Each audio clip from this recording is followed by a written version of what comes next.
Hi, hello and welcome to our channel. என்ன 9th standard ஸ்டூடெண்ட்ஸ்க்கான video தாங்க இது.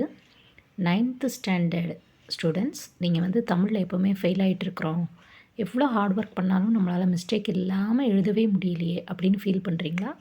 உங்களுக்கு தாங்க இந்த வீடியோ. தவறாமல் இந்த வீடியோவை தயவு செஞ்சு ஒரு 5 மினிட்ஸ் ஸ்பெண்ட் பண்ணி பாருங்கள். கண்டிப்பாக பாஸ் ஆகிடுவீங்க. 9th ஸ்டூடெண்ட்ஸ், இப்போ உங்களுக்கு ஹாஃப் இயர்லி எக்ஸாம் வரப்போகுது. இந்த ஹாஃப் இயர்லி எக்ஸாமில் எப்படி ஈஸியாக சிம்பிளாக எழுதி மார்க் ஸ்கோர் பண்ணுறது அப்படிங்கிறதுக்கு தாங்க இந்த வீடியோ. இந்த வீடியோவை ஸ்கிப் பண்ணாமல் ஃபுல்லாக பாருங்கள்.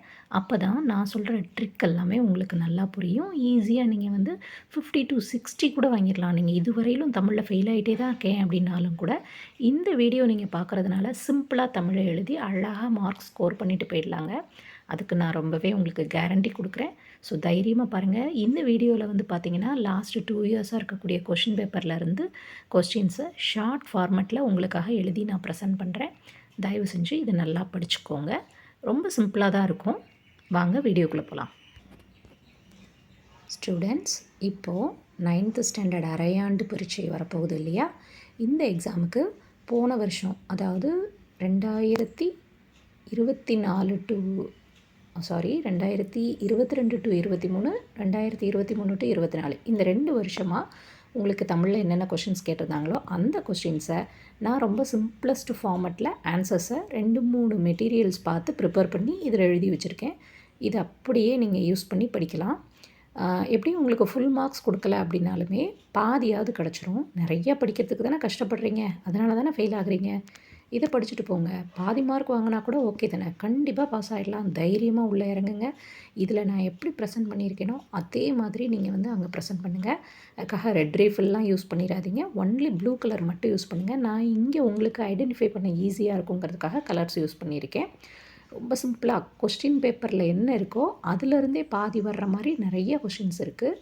இதில் எதெல்லாம் இம்பார்ட்டன்ட் போட்டிருக்கேனோ அதெல்லாம் 2 வருஷமும் ரிப்பீட்டாக இருக்கிற கொஷின். அது கண்டிப்பாக திரும்பவும் கேட்குறதுக்கு வாய்ப்பு இருக்குது. ஸோ தைரியமாக இந்த தடவை நான் சொல்லியிருக்கிற இந்த இம்பார்ட்டன்ட் கொஷின்ஸ் பாருங்கள், 3ம் 4ம் இம்பார்ட்டன்ட் போட்டிருக்கேன் இல்லையா? ஸோ இந்த மாதிரி எதுலாம் இம்பார்ட்டன்ட் போட்டிருக்கேனோ அந்த கொஷினை நல்லா படிங்க. உங்களால் புக் ஃபுல்லாக படிக்க முடியாது இல்லையா? அதுக்காக தான் நான் இப்படி உங்களுக்கு சிம்பிளாக கொடுத்துருக்கேன். ஸோ இதை நல்லா பார்த்துக்கோங்க. இதை வச்சு அப்படியே எக்ஸாமுக்கு படிங்க. இப்போ இங்கே பாருங்கள், இதில் வந்து 2 மார்க்ஸ் 8 கொஷின் வரையிலும் இருக்குது. அதுக்கப்புறம் சிறுவினாக்கள் 3 மார்க்ஸ் கொஸ்டின்ஸ் பாருங்கள். நான் உங்களுக்கு ஸ்லோவாக தான் பேஜஸ்லாம் காமிச்சிட்ருக்கேன். அப்போ தான் நீங்கள் படிக்கிறதுக்கு உங்களுக்கு யூஸ்ஃபுல்லாக இருக்கும். நல்லா பார்த்துக்கோங்க. 3 மார்க் கொஷின்ஸ் வந்து பார்த்திங்கன்னா 11 கொஷின்ஸ் இதில் இருக்குது. எங்கெல்லாம் நான் வந்து இம்பார்ட்டன்ட் சிம்பிள் போட்டிருக்கேனோ அதெல்லாம் வந்து 2 வருஷமும் திரும்ப திரும்ப கேட்ட கொஷின்ஸ். ஸோ அதை வந்து ரொம்ப இம்பார்ட்டண்ட்டாக நல்லா எழுதி பார்த்துக்கோங்க. இதில் நம்ம எழுதுகிறதே வந்து ரொம்ப ஷார்ட் ஃபார்மேட்டில் தான் எழுதுகிறோம். அதுலேயே ஸ்பெல்லிங் மிஸ்டேக் விட்டிங்க அப்படின்னா மார்க்ஸ் போயிடும். அதனால் நல்லா எழுதி பார்த்துக்கோங்க, திரும்ப திரும்ப எழுதி பார்த்துக்கோங்க. நீங்கள் நிறைய படிக்கிறதுக்கு சோம்பேறித்தனப்படுறதுனால தான் உங்களுக்கு நான் சுருக்கமாக கொடுத்துருக்கேன். இதை யூஸ் பண்ணி நீங்கள் கண்டிப்பாக பாஸ் பண்ண முடியும். அதனால் தைரியமாக இதை யூஸ் பண்ணி படிங்க. இப்போ இந்த 11 கொஸ்டினையும் உங்களுக்கு காட்டுறேன். இதுலேயும் பாருங்கள், 9th கொஸ்டின் ரிப்பீட்டடாக வந்திருக்கு.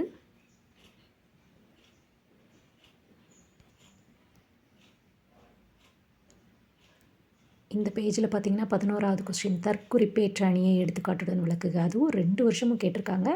அதில் எடுத்துக்காட்டு பாருங்கள், அள்ளல் பழனத்து அறக்காம்பல் வாயவிழ அப்படின்னு ஒரு மனப்பாட பாட்டு இருக்குது இல்லையா?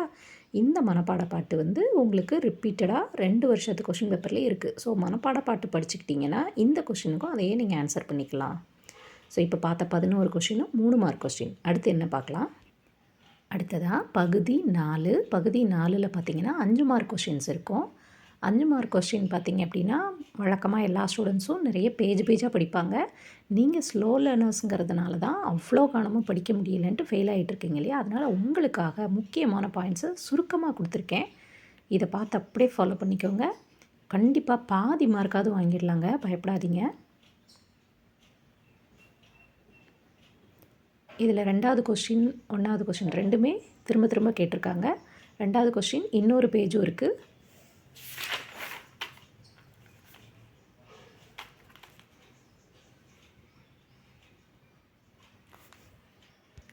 அந்த 5 மார்க் கொஸ்டின்லேயே இன்னொன்று கண்டினியூ ஆகுது. இங்கே பாருங்கள், காட்சியை கண்டு கவினுரை எழுதுக. இதுவும் ஒரு 5 மார்க் கொஸ்டின் தான். இது இருக்குது பார்த்தீங்களா? என்ன படம் கொடுத்துருந்தாலும் அந்த படத்துக்கு நீங்கள் இந்த கவிதையை எழுதலாம்.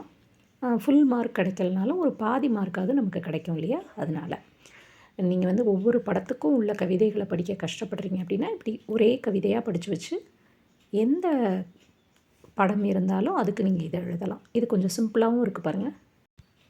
அடுத்ததாக 8 மார்க் கேள்விகள். 8 மார்க் கேள்விகள் பார்த்திங்கன்னா நான் வந்து சிலது தான் உங்களுக்கு கொடுத்துருக்கேன்.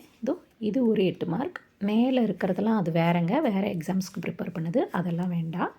அது உங்களுக்கு ஒரு வேளை பிடிச்சிருக்குன்னா படிச்சுக்கோங்க. பட் நான் சொல்கிறது 8 மார்க்கில் இந்த ஒரு கொஸ்டின் நெடுவினா. ஏறு தழுவுதல் தமிழரின் அறச்செயல் என்று போற்றப்படுவதற்கான காரணங்களை விளக்குக. இது ஒரு நெடுவினா.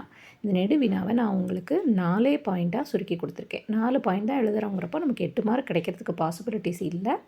பட் பாதி மார்க்காவது நம்ம வாங்கிடலாம். ஸ்பெல்லிங் மிஸ்டேக்கே இல்லாமல் எழுதணும். அதனால் நல்லா படிச்சுக்கோங்க. அடுத்த 8 மார்க் கொஸ்டின் மேலே இருக்கிறதெல்லாம் கிடையாது. இது தமிழ்நாட்டு சிற்பங்கள் கலைநயம் மிக்கனவாகவும் வரலாற்று பதிவுகளாகவும் இருப்பதை நிறுவுக. ஸோ இது ஒரு கட்டுரை. 8 மார்க்கில் ஒரு கட்டுரை. முன்னுரை, பல்லவர் கால சிற்பங்கள், பாண்டியர் கால சிற்பங்கள், செப்பு திருமேனிகள், இசைத்தூண்கள், முடிவுரை. இப்படி ஒரு கட்டுரை கொடுத்துருக்கேன். இதில் இந்த செப்பு திருமேனிகள், இசைத்தூண்கள்லாம் போன மாத டெஸ்ட்டுக்கு நீங்கள் படித்த கொஸ்டின் ஆன்சர்லேருந்தே தான் அப்படியே கொடுத்துருக்கேன். ஸோ ரொம்ப சிம்பிளாக தான் இருக்கும். இது ஒரு 8 மார்க். இது வந்து ரிப்பீட்டடாக கேட்டிருக்காங்க, முக்கியமான கொஸ்டின். அடுத்து ஒரு 8 மார்க் கொஸ்டின். நூலகம் நூல்கள் குறித்து அண்ணாவின் வானொலி உரையில் வெளிப்படுகின்ற கருத்துக்கள் யாவை? முன்னுரை, நூலகம், நூல்கள், முடிவுரை. ரொம்ப சிம்பிளாக இருக்குது. இது ஒரு 8 மார்க் கொஸ்டின். இதுலேயும் நீங்கள் பாதி மார்க்காவது வாங்கலாம். அதுபோக கடிதம். கடிதம்னு பார்த்தீங்கன்னா 2 கடிதம் ரொம்ப முக்கியமானது. ஒன்று வந்து உங்கள் பள்ளி நூலகத்திற்கு தமிழ் டு ஆங்கிலம் என்னும் கையடக்க அகராதி 10 படிகளை பதிவஞ்சலில் அனுப்புமாறு நெய்தல் பதிப்பகத்திற்கு ஒரு கடிதம் எழுதுக. இது போன மாதம் மந்த்லிக்கு நீங்கள் படித்த கடிதம். இது கூட இன்னொரு கடிதமும் நீங்கள் படிக்கணும். அது என்ன அப்படின்னா, கால் முளைத்த கதைகள் அப்படிங்கிற புத்தகத்தை உன் நண்பன் வந்து உனக்கு பிறந்தநாள் பரிசாக அனுப்புனதுக்காக அவனுக்கு நன்றி செலுத்தி கடிதம் எழுது. இது ரெண்டுமே உங்களுக்கு ஸ்கூலில் டீச்சர்ஸ் வந்து எழுதி போட்டிருப்பாங்க. சப்போஸ் உங்களுக்கு அதையும் சுருங்கின வடிவில் நீங்கள் கொடுத்தீங்கன்னா எனக்கு ஈஸியாக இருக்கும் அப்படின்னு நினச்சிங்கன்னா மறக்காமல் நம்ம சேனலுக்கு ஒரு கமெண்ட் கொடுங்க. கண்டிப்பாக நான் உங்களுக்கு அதையும் ப்ரிப்பேர் பண்ணி தரேங்க. ஸோ இந்த 2 கடிதமும் படிச்சுக்கணும். ஸோ இந்த 8 மார்க் கொஷின்ஸ்க்கு அப்புறம் மனப்பாட பாடல்களையும் நல்லா படிச்சுக்கோங்க. புக் பேக்கில் இருக்கிற எல்லா ஒன் வேர்டையும் கண்டிப்பாக தரவாக படித்தே ஆகணுங்க. ஒன் வேர்டுங்கிறது ரொம்ப ஈஸி தான் இல்லையா? எல்லாமே ஆப்ஷனோடு தான் வருது. அப்போ எதுக்கு கஷ்டம்? ஸோ கிராமரில் இருக்கக்கூடிய ஒன் வேர்ட்ஸ், அப்புறம் ஒவ்வொரு இயலுக்கும் பின்னாடி இருக்கக்கூடிய எல்லா ஒன் வேர்ட்ஸையும் நல்லா படிச்சுக்கோங்க. மனப்பாட பாட்டையும் படிச்சுக்கோங்க. அடுத்து இப்போ எவ்வளோ மார்க் வந்து நம்ம இந்த மாதிரி எழுதுறதுல கிடைக்கும் அப்படின்னு ஒரு அப்ராக்சிமேட்டாக ஒரு கால்குலேஷன் போட்டு பார்ப்போம். பகுதி 1ல் பார்த்தீங்க அப்படின்னா ஒன் வேர்டு 15 கேட்குறாங்க. அட்லீஸ்ட் நீங்கள் அதில் ஒரு 10வது ரைட் வாங்குறதுக்கு வாய்ப்பு இருக்குது, எல்லா ஒன் வேர்டையும் படிச்சிட்டிங்க அப்படின்னா. பகுதி 2ல் 2 பிரிவு இருக்குது. மொதல் பிரிவில் 4 2 மார்க் கேட்குறாங்க 8 மார்க்குக்கு. 2வது பிரிவில் 5 2 மார்க் கேட்குறாங்க 10 மார்க்குக்கு. சரியா? பிரிவு 2ல் 5 2 மார்க் கேட்குறாங்க இல்லையா? அது எதெல்லாம்னா மரபு பிழை நீக்குதல், கலைச்சொற்கள், அந்த மாதிரி கிராமருக்கு பின்னாடி இருக்கக்கூடிய ஒன் வேர்ட்ஸ் கேட்குறாங்க. இதுலேயும் நீங்கள் பாதி வாங்குறதுக்கு வாய்ப்பு இருக்குது. எல்லாத்தையுமே படிச்சுக்கோங்க. ஒன் வேர்ட்ஸை பொறுத்த வரைக்கும் ஆப்ஷன் கொடுக்கறதுனால எல்லாத்தையுமே படிச்சுக்கோங்க. அடுத்தது பகுதி 3ல் பிரிவு 1ல் 2 3 மார்க் கொஸ்டினும், பிரிவு 2ல் 2 3 மார்க் கொஸ்டினும், மொத்தத்தில் 6 6 மார்க்கு கேட்குறாங்க. பிரிவு 1ல் கொஸ்டின் ஆன்சரும் உரைப்பத்தி வினாவிடை, அதாவது ஒரு பேராகிராஃப் கொடுத்து கீழே கொஷின்ஸ் கேட்டிருப்பாங்க. நீங்கள் அந்த பேராவிலேருந்து உங்களுக்கு தேவையான ஆன்சர்ஸை கண்டுபிடிச்சி எழுதணும். இது ரொம்ப ஈஸி. ஸோ கொஷின் ஆன்சர் தெரியலன்னா நீங்கள் அதை கூட எழுதிக்கலாம். அடுத்து பிரிவு 2ல் பார்த்தீங்கன்னா கொஷின் ஆன்சர்ஸும் மனப்பாட பாடலும் இருக்கும். மனப்பாட பாடல் கண்டிப்பாக அட்டன் பண்ணணும், அப்போ தாங்க பாஸ் பண்ண முடியும். என்ன மனப்பாட பாட்டெலாம் படிக்கணும்னு உங்களுக்கு டவுட் இருக்குன்னா அதுக்கும் நீங்கள் எனக்கு கமெண்ட்ஸ் பாஸ் பண்ணுங்கள். அது சம்மந்தமாக ஒரு வீடியோவும் போடுறேன். அடுத்தது பகுதி 4. பகுதி 4ல் பார்த்தீங்கன்னா 5 5 மார்க் கொஷின், 5 மார்க் கேள்வி 5 கேட்குறாங்க 25 மார்க்குக்கு. இதில் கொஸ்டின் ஆன்சர்ஸும் கவினுரை அப்புறம் கடிதம் இதெல்லாம் இருக்குது. கவினுரை நான் வந்து எல்லாத்துக்குமே ஒரே இதை எழுதுகிற மாதிரி சிம்பிளாக கொடுத்துருக்கேன். கடிதம் வந்து வேணும்னா நீங்கள் எனக்கு கமெண்ட்டில் சொல்லுங்கள். பகுதி 5ல் பார்த்தீங்கன்னா 8 மார்க் கொஸ்டின் 3 கேட்குறாங்க. அப்போ 24 மார்க். இதில் என்ன இருக்குன்னா கொஸ்டின் ஆன்சர்ஸ் விரிவானம், அதாவது இந்த தண்ணீர்னு ஒரு கதை இருக்குது பார்த்தீங்களா, அதுதாங்க 2 கொஸ்டின் பேப்பர்லாம் கேட்டிருக்காங்க. சப்போஸ் இதுவும் உங்களுக்கு வந்து சிம்பிளாக வேணும் அப்படின்னு நீங்கள் நினச்சிங்கன்னா எனக்கு ஒரு கமெண்ட் கொடுங்க. கண்டிப்பாக தண்ணீருங்கிற அந்த கட்டுரையுமே நான் உங்களுக்கு சிம்பிள் பண்ணி கொடுக்குறேன். அடுத்தது கட்டுரை. கட்டுரை இப்போ நான் உங்களுக்கு ஒரு 3 கட்டுரை கிட்ட கொடுத்துருக்கேன்.